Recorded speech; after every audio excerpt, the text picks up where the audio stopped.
Beautiful bloody day. Oh, g'day. Keithy here. Thanks for joining me again. Just admiring the beautiful day it is. Not a cloud in the sky, and I'm not going to give you a word of the lie here. Half an hour, 3/4 of an hour ago, it was actually overcast here, and I thought we might get some rain, but it's turned out quite beautiful. Anyway, guys, I've got a coffee in my hand, so that can only mean one thing. We're going to have a bit of a chat. As promised, we're going to have a bit of a chat about some of the questions that you guys are asking about the mining industry, how to get in, all that kind of stuff. A lot of stuff about overseas travellers or visitors that want to try and get a job in the mines as well. So we'll touch on that one as well. But yeah, just like me, guys, grab a coffee and sit back and relax. We'll get into this, answering your questions in the mining industry. Top 5.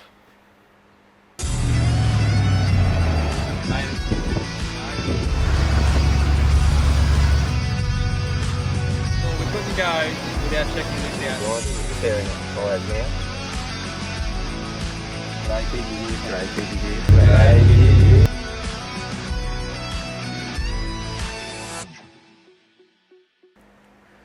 Alright, g'day to number 3 of 3 for this round of mining videos. I'm really glad to have you here, and before I even get started and have another sip of my coffee, I want to say thanks to a lot of you guys. Communication and feedback is a very important thing to me, whether it's through the Chilling with Keithy on Facebook or whether it's actually here on YouTube in the comment section. And I also appreciate all of the subscribers, the thumbs up that I get from you guys. I really appreciate it. Keeps me going to make these mining videos for you guys, or all of the other stuff that I do too on the four-wheel driving and camping stuff.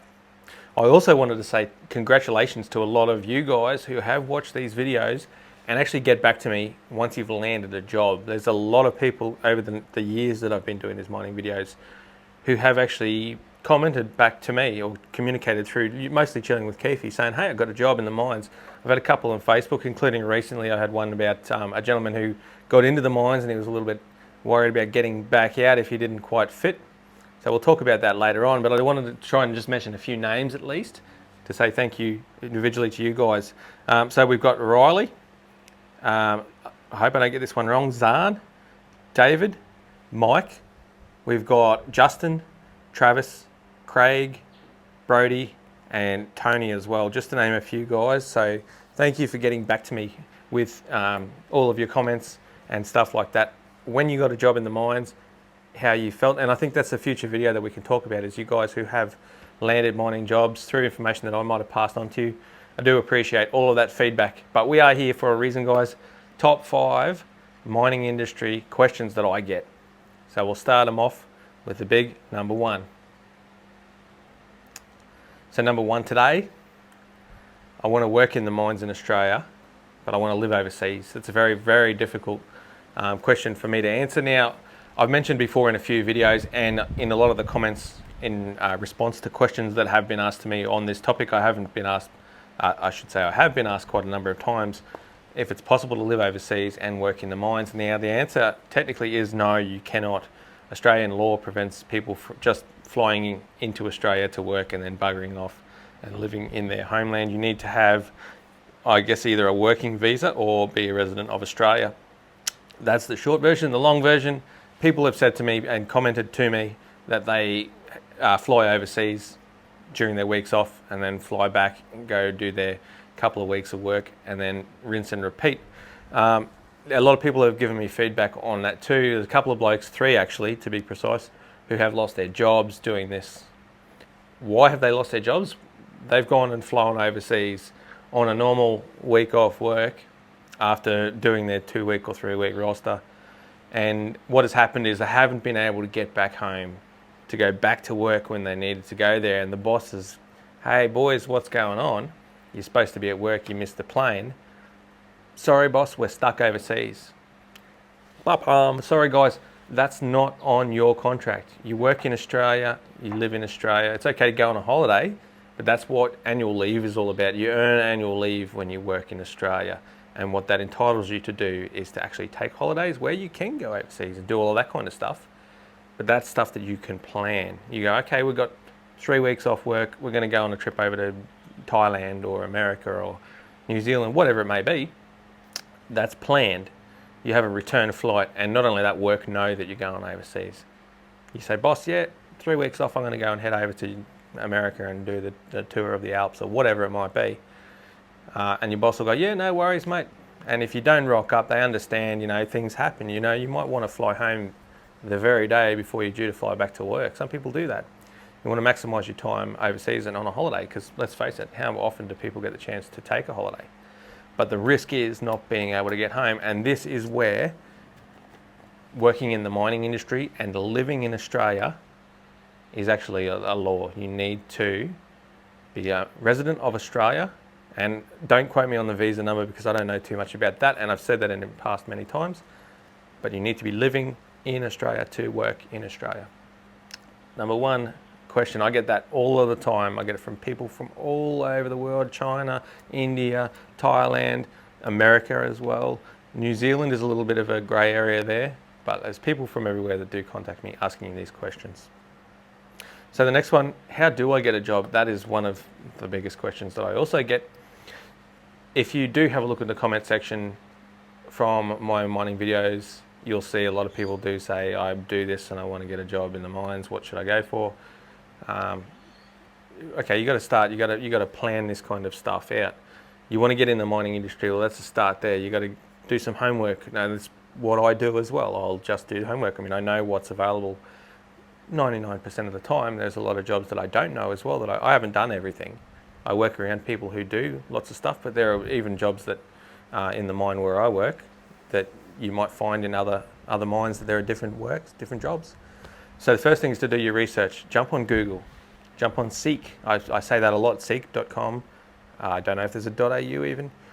Have a look on there at what you might be good at. Next thing is to go, where am I going to fly in and out of or to? So a lot of people, again, I'm going to go the most of. I get people who want to go to WA, to live in Perth and then fly in, fly out and work in Western Australia. Why? I don't know. Maybe it's easier to get in and get a job in the mines in Western Australia. Maybe it's not. But I would say around 80% of the people that contact me looking for a job in the mines straight away target Perth. So you need to work out, okay, is Perth where I want to fly in and out of? So you're going to need to go and get yourself a property, live there, rent there, whatever it is, and then base yourself in Perth. Find all the jobs you can in WA where they're flying in and out of Perth, because if you live in, say, Melbourne and the jobs fly out to Western Australia, you're going to find it very difficult getting over to Perth and then flying to your location. Not only that, you're paying for flights from Melbourne to Perth, and you're also going to risk being late for your flight. And not only that, you're knocking yourself off a bit extra time on your time off work. And let's face it, you work really hard, you want to be able to play hard too. So that is something else to keep in mind there. What assets have you got? So when you're looking for a job in the mining industry, what can you offer them? Have you got zero skill at all? Have you got some tickets? Have you got a lot of experience on, say, a bulldozer or a front-end loader? Or you got to look at your positive stuff and try and build yourself up, especially in your resume. You've got to pump yourself like a pro. Training and skills. Can you get any more training? Is there something that you can do? Do you know you want to go and work on, say, a bulldozer? Is there some kind of training, external training, that you can do? Maybe even go and get yourself a certificate to operate certain machinery prior to getting in the mines.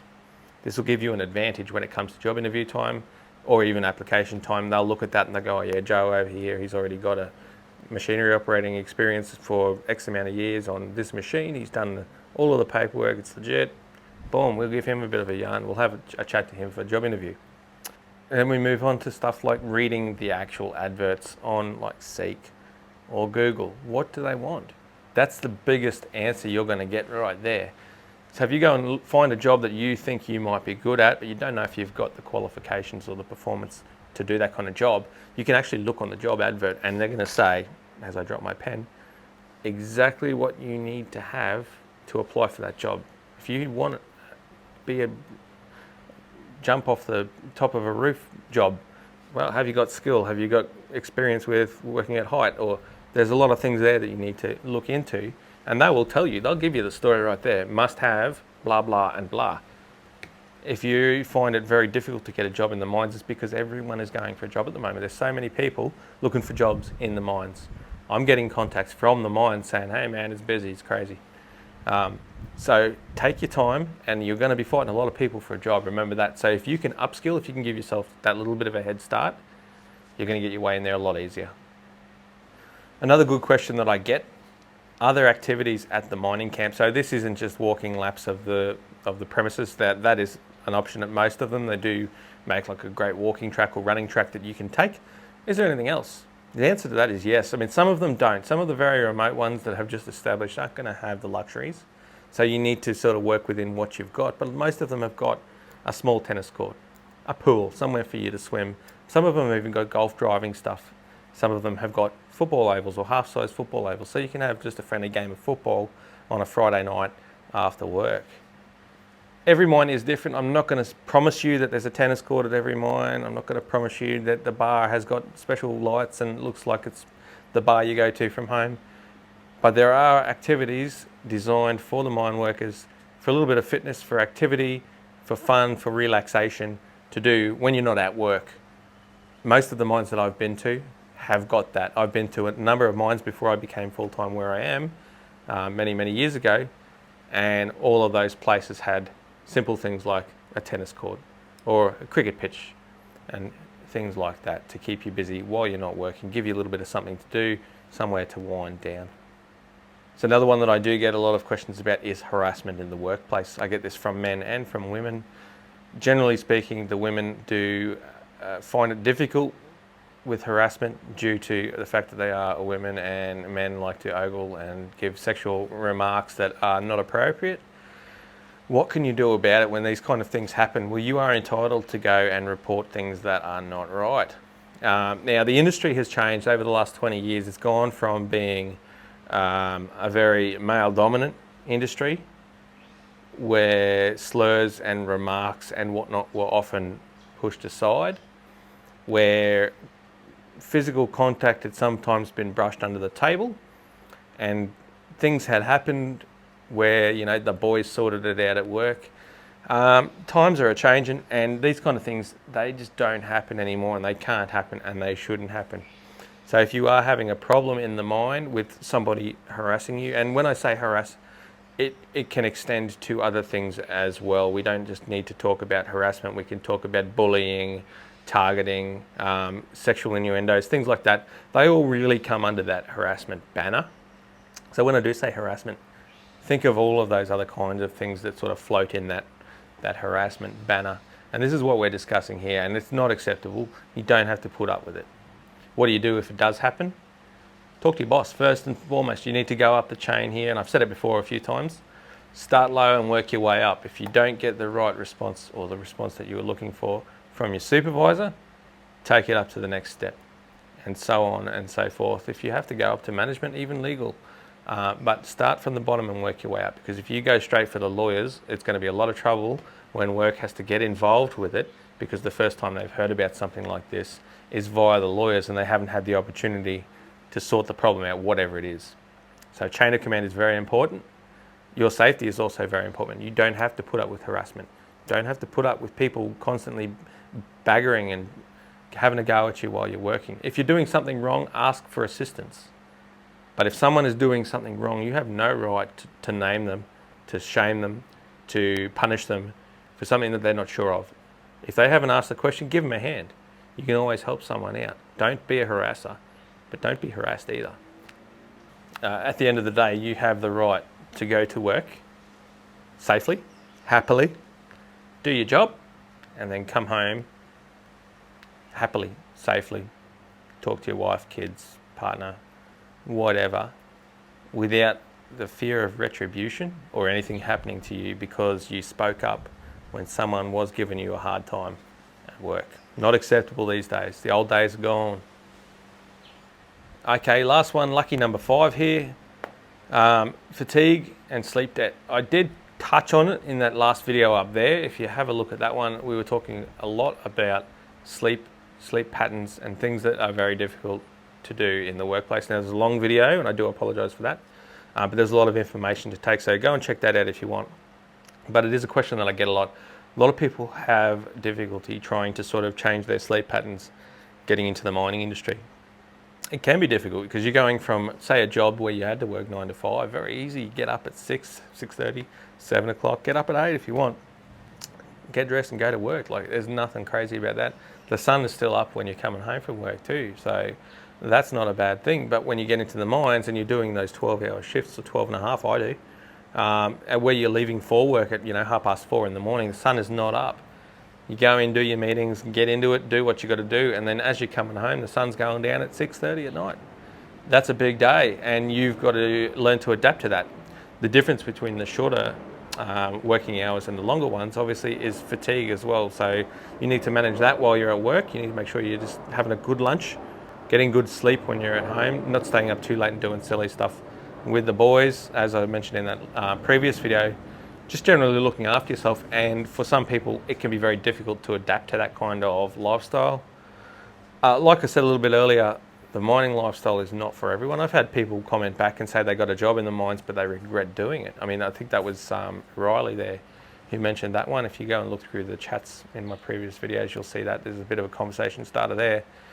And that's exactly right. It isn't for everybody. The mining industry is not for everybody, but if you are interested in getting into it, and you're willing to give it a go, you might find you like it, you might find you don't like it. At least you've had a go and you've said, oh look, I tried, I applied, I went in, not for me, sorry, I'm going to go back to working on the tools as a plumber or whatever it may be, and that's okay. So the way that I look at it, first thing you do, if you have got fatigue or you've got sleep problems, talk to your boss. Your boss needs to know. It's a good thing to let your boss know, because why? You go to work, you could be a risk. They can look after you. Maybe they can nurse you through a day. Oh, it was a bit rough last night having a sleep. I was going to take it a bit easy today, if that's all right, boss. Is there something else you'd like me to do instead? First thing you can do, that is not only respectful, but it's safe for you and for everyone you work around, because people often crash machinery, fall off the edge of bloody stairwells, all kinds of things when they're tired, aren't they? Second thing we got here is looking at your sleep pattern. And now I did mention it again in this other video over there, which I showed you before. Sleep is very important. You need to get at least 6 hours. If you've had a big day at work and you've been running absolutely ragged, make sure you get a good sleep. Don't get on the terps too much. You got to give yourself a day off every now and then just to lay down and go, okay, all right, unwind, because often a lot of these rosters are quite long and you need to pace yourself. You can't just go in, have big days and then have bugger all sleep every night, because it will catch up. Take your time, pace yourself, give yourself a little bit of time off, time away from the boys or girls, and cool down. And that way you will be waking up well, going to work safe and sound, and coming home doing the same. And the other one I want to talk about, the third part of this, is adjusting to the mining hours. Now, I've already talked about it gently. It's a big thing to adjust to working a 12 or 12 and a half hour shift, and including maybe half an hour either side to get to and from work, on a bus, in a car, whatever it might be. If you walk, catch a helicopter, whatever it could be. You need to allow a little bit of extra time for those kind of things. You need to accept that it is different to a different working hours that you might do in town, etc., etc. So taking things easy, not overworking yourself, not staying up too late and doing the silly stuff, and owning what you do as your responsibility. So make sure you're looking after yourself. You're in the mines, you're going to work safe, you're coming home safe, and you're going to go and see your family nice and safe next week. Thanks very much, guys. I appreciate you coming along to watch this video. So what do? We got a bit of information on working in the mines and living overseas. No there. How to get a job in the mines, another big question that I get. Fatigue, very big question. Harassment, very big question. And I think it's very important to talk about that, because the old days are gone, skis. As sad as it is, all the stuff you used to get away with, these days you don't get away with it. Why not? Because it's not fair when you're harassing someone or giving them a bit of curry when they don't deserve it. I'm sure you wouldn't like it if someone was giving you the same treatment. And obviously activities in the mining camp, tennis courts, etc., etc. That is a thing. There are things, there are gyms and whatnot as well. Things I should have mentioned before about the gym stuff too. Sometimes you need to tag in, you get a work tag to tag in. Often that equipment isn't maintained as much as you would if you go to a gym in the cities and whatnot. So you need to look after the machinery a little bit more, and maybe give things a clean down after you use them, so that the next bloke or girl that comes along to use it doesn't have to sit on your sweat. So a little bit of respect for the stuff there. Thanks for coming along, guys. I appreciate it. Thanks for giving me a chance to have a sip of my coffee every now and then. So that's the triple threat done. Beautiful day for it. You guys are going to see this tomorrow, and hopefully it's still a beautiful day here. Beautiful day there. Thank you for subscribing. I appreciate your support there. And don't forget, again, if you've got any information you'd like to pass on, if you want to just say g'day, or anything, down in the chat, you can say g'day. Let me know what you think of the video. Over on Chilling with Keithy, if you want some more information or if you want something that's a little bit more private, happy to chat to you that way. It can have a bit more of a chat. Facebook is usually, what's this other one called? YouTube is more often just a quick little chats. We don't want to have full-on conversations there. That's why we have got the Facebook with Chilling with Keithy. Until next time, guys, thanks for coming along. I appreciate your time, and I will see you next time in the mining triple threat videos. Take care.